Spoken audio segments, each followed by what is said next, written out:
Bonjour à toutes et à tous. Merci d'être venus aussi nombreux. Je suis très heureux en fait d'être là aujourd'hui pour vous présenter nos excellents résultats et nos très belles avancées sur l'année 2015. Je suis très heureux d'être accompagné par Stéphane Bett, qui n'est pas souvent là parce qu'il vit à San Francisco. Certains d'entre vous le connaissent. C'est l'autre cofondateur de SpineGuard, qui dirige notre activité aux États-Unis, de San Francisco, et aussi tous les aspects techniques de la société. Donc c'est une chance de l'avoir avec nous. Manuel Landfossi, que beaucoup d'entre vous connaissent, notre directeur financier. Et puis, je voudrais remercier tout particulièrement le professeur Cour de l'hôpital Bicêtre à Paris. Donc, qu'est-ce qu'il faut retenir d'un point de vue des bénéfices pour les différents acteurs donc, de la santé? Pour le patient, c'est d'éviter des complications, quelquefois des drames, et il y en a, on le sait. Pour les chirurgiens, c'est de pouvoir anticiper, c'est d'avoir l'information suffisamment tôt avant que justement que la complication ne surgisse, et de se protéger en réduisant l'exposition aux radiations. Et enfin, pour l'hôpital, un message important qu'on veut vous transmettre aujourd'hui, c'est que quand on analyse l'évolution des systèmes de santé, il y a une volonté d'aller vers la prévention, il y a une volonté d'aller vers la chirurgie ambulatoire, et il y a une volonté d'être plus efficace dans les soins et d'être aussi plus efficient. Et je crois que nous, on s'inscrit vraiment dans cette partie-là, c'est-à-dire d'avoir moins de complications, moins de réinterventions et de gagner du temps à un coût qui, quand on regarde, quand on analyse dans la durée, est un gain finalement pour le système de santé. Alors d'un point de vue commercial, nous avons fait une très très belle progression sur 2015. Je vous rappelle que nous sommes en direct aux États-Unis et en France, que ça représente pas loin des 2/3 des unités vendues de la société. Aujourd'hui, il y a 600 chirurgies qui sont réalisées chaque mois avec la technologie. Donc une bonne partie de ces chirurgies sont réalisées aux États-Unis, mais aussi en France. Alors, aux États-Unis, nous avons une équipe donc, sous la responsabilité de Stéphane, qui est très orientée vente et marketing. On a une dizaine de personnes qui passent beaucoup de temps sur le terrain pour animer un réseau de 75 agences. Cette équipe s'est renforcée au fur et à mesure des années, notamment en 2015. Elle est efficace. Elle a mis en place donc, des formules pour faire en sorte que la technologie soit adoptée efficacement. Nous avons mis en place des contrats avec des groupements d'hôpitaux. On a annoncé il n'y a pas très longtemps la signature d'un accord avec HCA qui regroupe plus de 200 hôpitaux aux États-Unis, ce qui permet de faciliter à chaque fois le processus d'acceptation hôpital par hôpital. Et évidemment, on a tout un tas d'outils en place qui permettent d'expliquer la valeur clinico-économique de la technologie, ce qui évidemment est très important. En France, on est à peu près une trentaine d'utilisateurs. Les États-Unis, on a été en progression à taux constant de plus de 30% en 2015. En France, au Royaume-Uni, en Allemagne, d'une manière générale sur l'Europe occidentale, c'est plus de 20% de croissance, avec des moyens quand même assez limités, puisqu'on passe par des distributeurs. On arrive à soutenir une belle croissance dans cette partie du monde. La Russie, ça a été un peu plus difficile. On a continué l'effort de formation, mais du fait de la situation économique en Russie, de l'embargo, du rouble faible, c'est vrai que c'est une période qui est plus délicate, mais on continue à y former des chirurgiens parce qu'il y a du potentiel. On forme aussi beaucoup de chirurgiens au Japon, on y sommes très présents. On avait eu l'homologation fin 2013 et on progresse bien. Le distributeur honore ses engagements en termes de commandes et on est très présent dans ce pays où il y a un gros potentiel. On a eu, ça a été annoncé, l'enregistrement en Chine dans le courant de l'année 2015. On n'a pas encore démarré l'activité commerciale, mais on a déjà identifié un certain nombre de distributeurs et dans cette phase où on va pouvoir bientôt démarrer l'activité commerciale. Et il y a un énorme potentiel en Chine, hein, c'est aujourd'hui le 2e marché mondial et nous y avons beaucoup d'atouts. Donc je crois qu'il faudra attendre sans doute l'année prochaine, mais il y a des très belles perspectives en Chine. Au Moyen-Orient, nous avons gagné un très gros appel d'offres en Arabie Saoudite qui a commencé à porter ses fruits en 2015 et qui va continuer puisque ça va se dérouler sur plusieurs années. Donc c'est aussi une partie du monde où il y a des belles opportunités. Enfin, en Amérique latine, nous sommes présents dans pas mal de pays, avec peut-être plus de focus au Brésil. Là aussi, malgré des difficultés économiques importantes, comme en Russie, le réal est bas, c'est un peu la même situation. Et il y a eu une campagne un petit peu difficile contre les chirurgiens qui font les interventions sur la colonne vertébrale dans ce pays en 2015. Mais on a aussi beaucoup d'atouts, un certain nombre de chirurgiens influents qui utilisent la technologie et qui en parlent beaucoup. Le Mexique est un pays que nous avons beaucoup développé aussi. Donc voilà, je vous ai cité les 10 pays dans lesquels nous sommes particulièrement présents, même si nous sommes aussi présents dans d'autres pays. Avant de donner la parole donc à Manuel sur la partie purement financière, juste un point d'étape d'une certaine manière sur l'adoption. On évalue à environ 300 utilisateurs réguliers pour la technologie DSG dans le monde. Évidemment, une partie assez importante aux États-Unis. 120, c'est notre estimatif. Je crois que ce qu'il faut noter, c'est que nous sommes particulièrement présents dans les centres universitaires, et c'est une volonté de notre part. Nous sommes présents dans un bon tiers des centres universitaires américains et la moitié des centres universitaires français, comme Bicêtre est un exemple. Pourquoi cette présence dans les centres universitaires? Parce que c'est là que les jeunes chirurgiens sont formés, c'est là que les chirurgiens les plus expérimentés, les plus reconnus interviennent. Et donc, d'un point de vue stratégique, c'est important d'être présent dans ces centres-là. Et ça met en évidence la valeur pédagogique aussi de la technologie. Chiffre de croissance particulièrement fort pour 2015, avec 43%. Je pense qu'il faut quand même dire qu'on a bénéficié d'un taux de change particulièrement favorable, qui ne va pas se reproduire tous les ans, puisque la croissance à taux constant est de 24%. C'est quand même, encore une fois, une très belle croissance, compte tenu du fait que nous avons fait le choix délibéré, stratégiquement, de ne pas investir dans des forces de vente purement directes. Aux États-Unis et en France, nous sommes en direct à travers des agents, mais ce ne sont pas nos propres commerciaux. Donc, afficher une croissance de ce niveau-là, sans avoir ses propres commerciaux, je crois que c'est une belle croissance. Et c'est, encore une fois, la stratégie de la société de s'appuyer sur vraiment des partenaires commerciaux, parce que financièrement, ça a aussi beaucoup de sens pour nous d'avoir un tel modèle.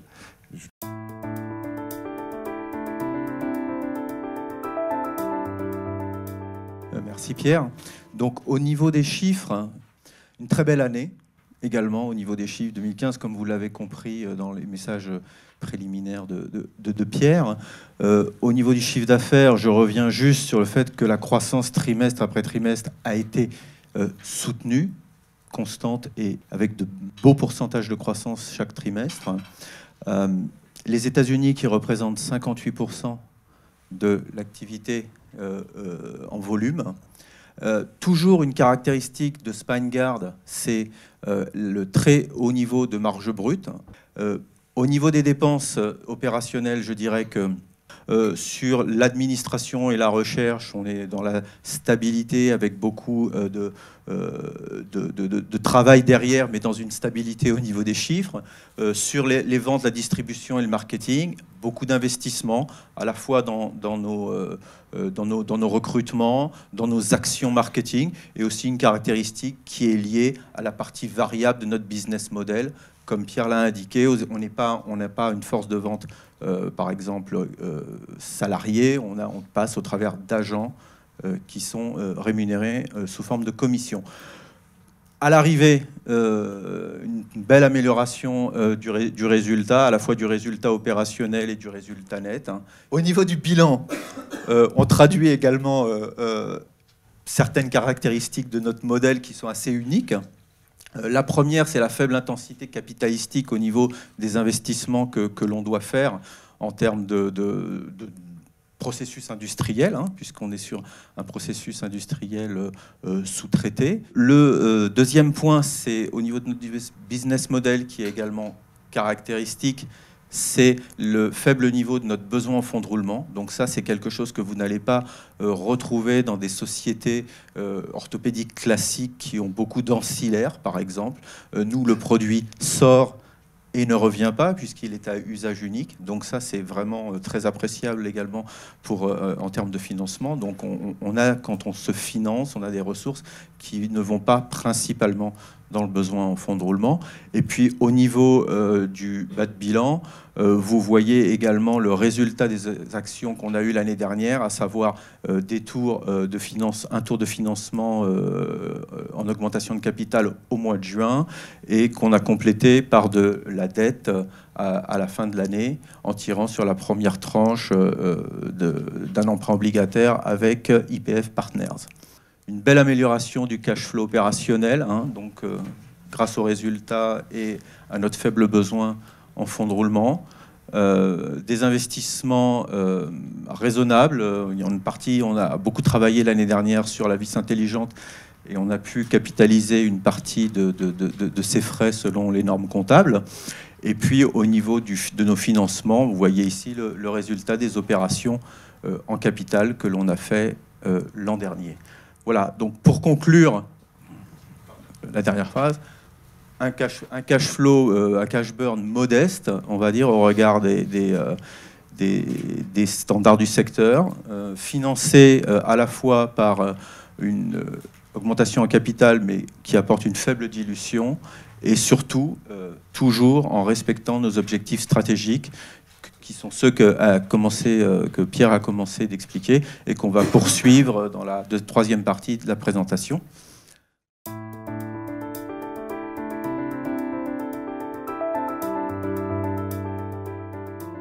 Nous sommes très heureux et fiers d'être un tournant pour Spine-Guard. Ce tournant est rendu possible. En particulier, je voudrais souligner le travail extraordinaire que font les équipes ici basées à Paris, que ce soit Olivier en recherche et développement ou Patricia en marketing, en termes de design de l'innovation. Pourquoi un tournant? Parce que jusqu'à présent, comme l'a expliqué Pierre rapidement, nous sommes efforcés, nous avons du succès à compléter notre gamme de produits de façon à répondre aux besoins des chirurgiens. Nous avons obtenu des données cliniques extrêmement puissantes qui nous permettent de vendre nos produits à usage unique. Nous avons étendu notre réseau commercial. Nous avons obtenu les homologations réglementaires dans toutes les géographies majeures du globe. Mais en particulier, ce qui s'est produit d'un point de vue technique, c'est que nous avons été capables de miniaturiser le capteur qui se trouve à la pointe de nos dispositifs aujourd'hui à usage unique, pour arriver à placer un capteur dans un diamètre de moins de 2 mm.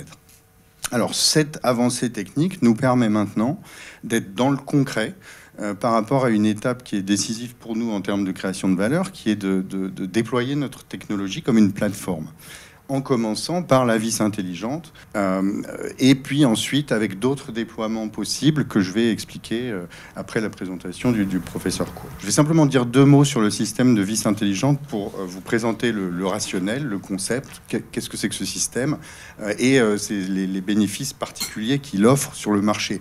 Nous sommes convaincus que c'est un système révolutionnaire qui vraiment peut changer la donne en termes d'abord du marché, comme l'a expliqué Pierre, de 6,6 milliards de dollars de la vis pédiculaire à travers le monde. Alors le concept, c'est donc de placer le capteur de la technologie DSG, de notre technologie, à la pointe de l'implant pendant la mise en place de l'implant. Alors, ce que ça permet des bénéfices cliniques, mais également des bénéfices clinico-économiques qui sont significatifs.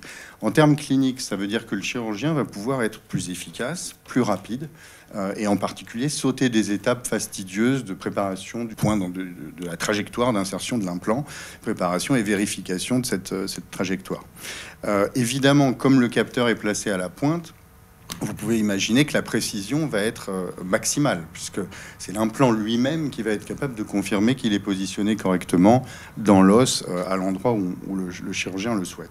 Bon, maintenant, en dehors de ces aspects cliniques qui sont majeurs, je voudrais vraiment insister sur l'aspect clinico-économique. Comme Pierre l'a expliqué tout à l'heure, je pense que Spine-Guard, depuis la fondation, vraiment s'inscrit bien dans le sens du vent de l'évolution des systèmes de santé à travers le monde, avec le souci de gagner en efficacité, en efficience, de réduire les complications.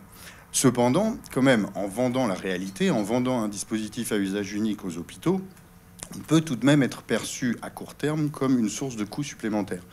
Ici, l'idée, c'est de permettre aux hôpitaux d'accéder à notre technologie d'une façon où, en fait, elle est intégrée à un système d'implants qu'ils ont l'habitude d'acheter et l'habitude de se faire rembourser.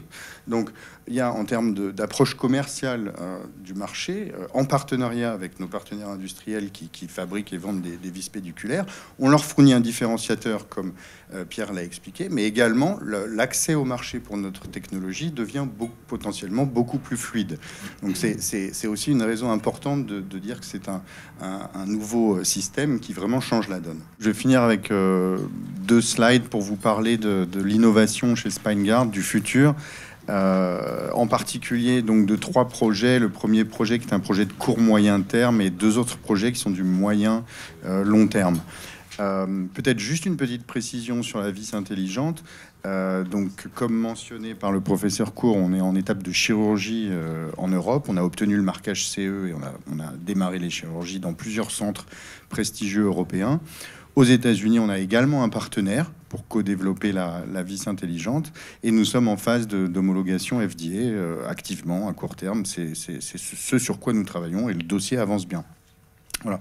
Alors, premier projet que je voulais vous mentionner, le forêt intelligent, c'est-à-dire le forêt muni de la technologie DSG. Alors, qu'est-ce que va nous permettre de faire ce forêt? Va nous permettre de faire 3 choses. La première, c'est de répondre encore mieux aux besoins spécifiques des chirurgiens qui opèrent la colonne, la partie cervicale de la colonne.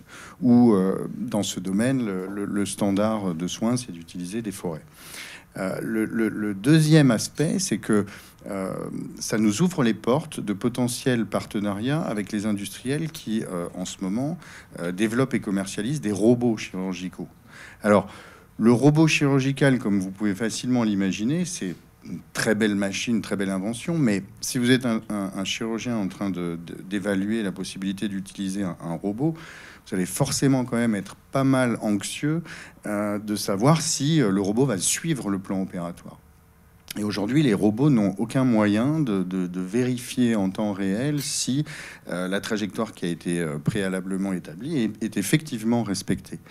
Or, si on plaçait en combinaison avec le robot un forêt muni de la technologie DSG, on pourrait fournir cette information aux robots et aux chirurgiens et leur permettre d'interrompre la procédure, peut-être même dans le futur permettre aux robots, par un système d'algorithme, de corriger la direction de l'implant de façon à le remettre sur les rails du planning opératoire et le placer correctement.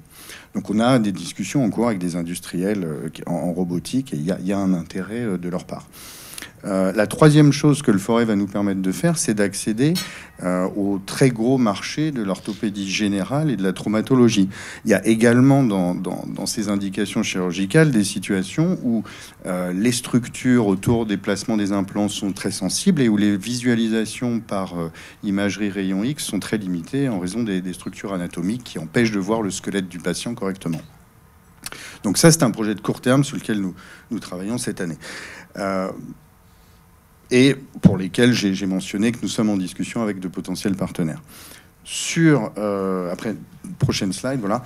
2 autres projets que je voulais vous présenter qui sont plus des projets de moyen-long terme, sur lesquels nous avons déposé des brevets, déjà, depuis plus d'1 an, 2 ans dans un cas et 1 an dans un autre. Le premier d'entre eux, c'est un projet vraiment alléchant qu'on a baptisé la navigation sans utilisation de radiation. Alors, de quoi s'agit-il? Il s'agit en fait d'utiliser les technologies ultrasons d'une façon différente, d'une façon nouvelle de ce qui est fait aujourd'hui, de façon à compléter la technologie DSG, c'est-à-dire de façon à permettre aux chirurgiens de visualiser la direction et le point d'entrée que va prendre l'implant avant même que le pédigarde lui-même ou la vis intelligente ne soit en contact avec l'os ou ne soit en train de pénétrer dans l'os. Donc, on aurait un complément qui permettrait d'avoir une solution totale où le chirurgien n'a pratiquement, à ce moment-là, plus besoin d'utiliser l'imagerie à rayon X. C'est la vision. Ensuite, le deuxième projet que je voulais vous présenter, c'est le projet qu'on appelle mesure de qualité osseuse. Alors, on a breveté une chose que nous avons apprise avec l'utilisation clinique du Pédigard, c'est qu'il y a une corrélation extrêmement précise entre ce que fait la technologie DSG, c'est-à-dire mesurer la conductivité électrique des tissus, et notamment des tissus osseux, et la notion de densité osseuse, de porosité osseuse. C'est particulièrement important de mesurer correctement la densité osseuse d'un patient si on pense en particulier aux patients âgés. Et comme l'a bien expliqué le professeur Cour, c'est extrêmement important d'avoir un ancrage orthopédique, une vis, dans une zone osseuse qui est dense, qui va fournir un bon ancrage mécanique. Sinon, le résultat de la chirurgie post-opératoire va être compromis. La fusion ne va pas se faire et le patient va avoir des complications, va devoir retourner se faire réopérer. Donc c'est extrêmement important d'avoir cette estimation de la qualité osseuse. Mais aujourd'hui, ce qui est fait en routine s'appelle un scanner DEXA. C'est un scanner qui donne un indice sur la qualité osseuse du patient, mais c'est un indice qui est global, qui est un indice moyenné sur le squelette du patient. Or, il y a des différences en réalité. La réalité, c'est qu'il y a des différences significatives entre cette mesure moyenne et la réalité que le chirurgien va trouver à l'étage ou dans le pédicule particulier dans lequel il insère un implant ou dans d'autres procédures orthopédiques, dans d'autres endroits du squelette. Il va éventuellement avoir une qualité bien inférieure de l'os localement. Et si on pouvait lui fournir cette information précise et locale en temps réel, on pourrait permettre donc au chirurgien de faire des choix péropératoires qui concernent, par exemple, le nombre d'implants à positionner, la taille des implants à positionner, le fait d'ajouter ou pas du ciment, etc. Donc il y a une application colonne vertébrale et chirurgie orthopédique qui est assez alléchante pour ce type de dispositif. Donc voilà, on travaille dessus, on est plus là sur du moyen-long terme, on est dans des phases de faisabilité sur ces projets avec nos équipes et avec nos chirurgiens. Voilà.